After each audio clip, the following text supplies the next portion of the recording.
Magandang araw mga kaibigan.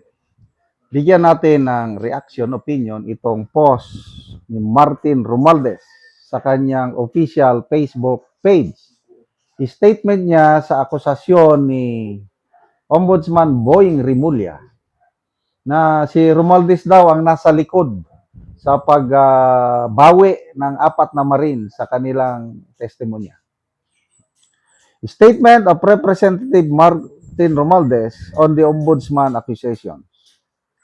The Ombudsman's accusation that I am behind the recantations of the former Marines is absolutely untrue.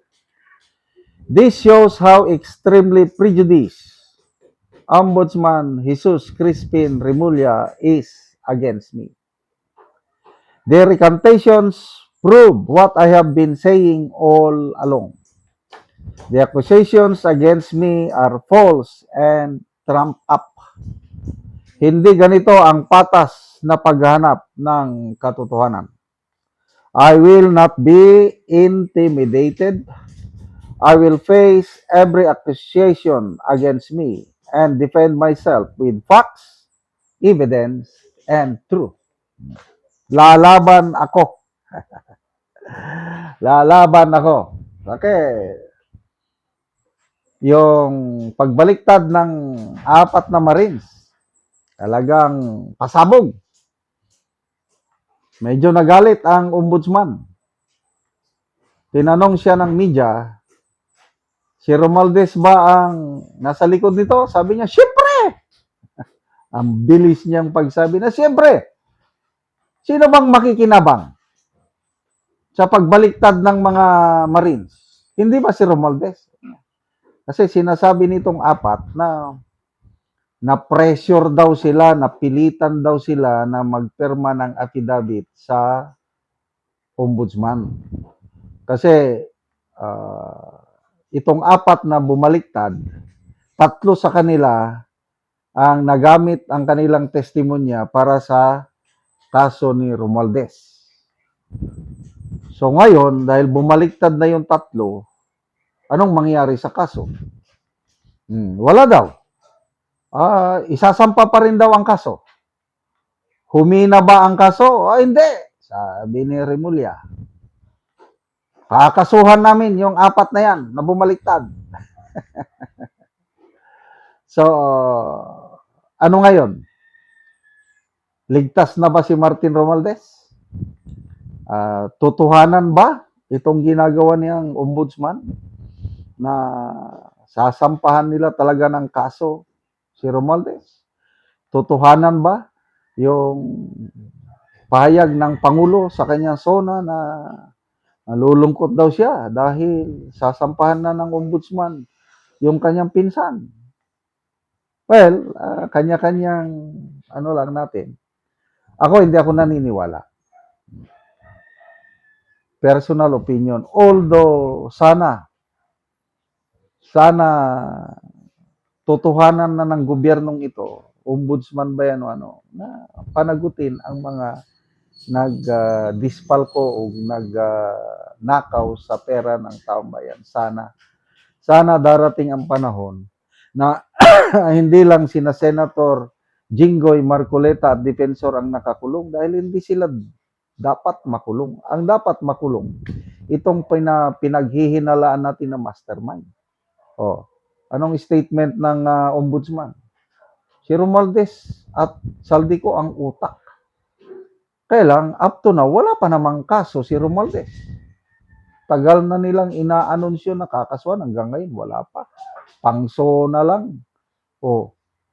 Ngayon, biglang bumaliktad. I don't know Akin-akin lang ito. Parang drama ito. Drama. Sa tingin ko, humina na ang kaso. So, itutuloy pa rin ng ombudsman ang pagsampa ng kaso kahit bumaliktad na yung 4, So, pagdating sa Sandigan Bayan, alanganin na. Dahil nga bumaliktad, baka ang desisyon ng korte is ibasura ang kaso. Ligtas na si Romualdez. Ano naman sasabihin ng ombudsman? Wala kaming magawa Sinampa naman namin ng kaso. So, ligtas sila. Ganyan.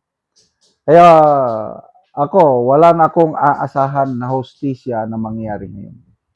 Ang meron is selective justice. Ang naghihirap, yung mga taong walang kinalaman. Kung meron man kakaunti. Example, Jinggoy.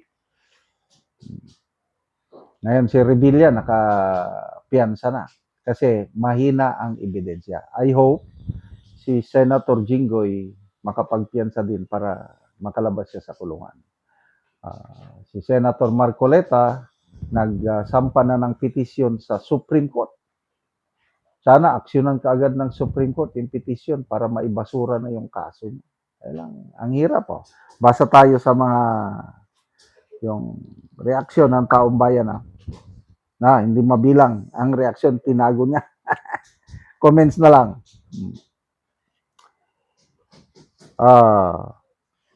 Ang daming kuwan. Ang daming trolls. Pinupuri siya. Martin has every right to defend himself against Allah, grabe, punong-puno ng we believe you, Congressman. Dahil kay Martin Romualdez.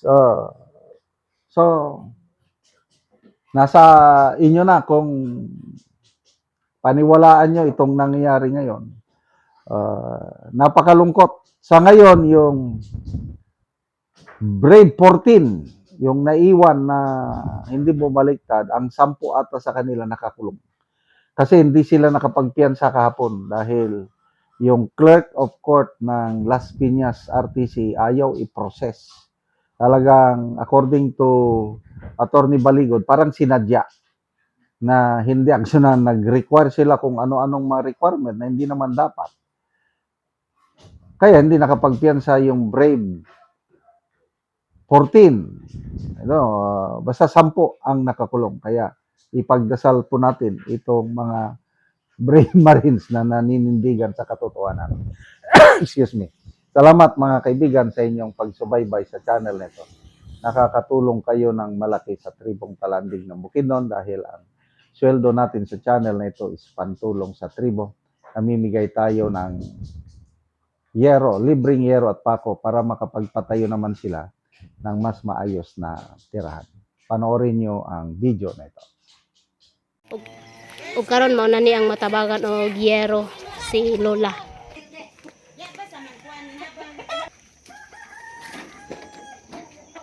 Dako akong pasalamat nga makaatop gid ko.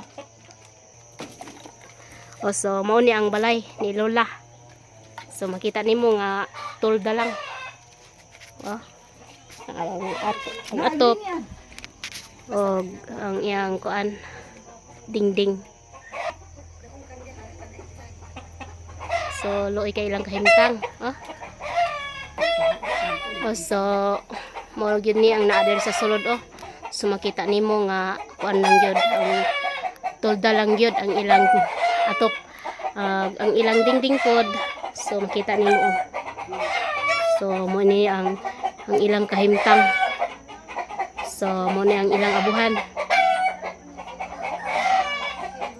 So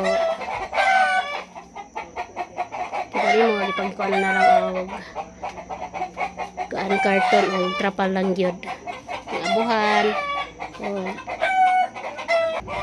Mo pud ni ang ilang higdaanan.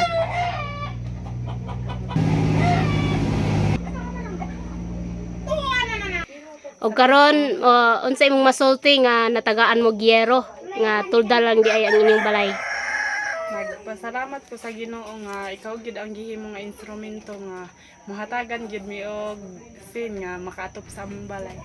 So makaatop na gyud mo kay tulda lang gyud og pilpod ang dingding ba. So pila na gyud ay ni katuig ang inyong balay nga anong tulda naman lang ang inyong atop? Duha. So duha na ka tuig. Tungod sa among kalisod, kutob ra gid among panginabuhian sa kaon.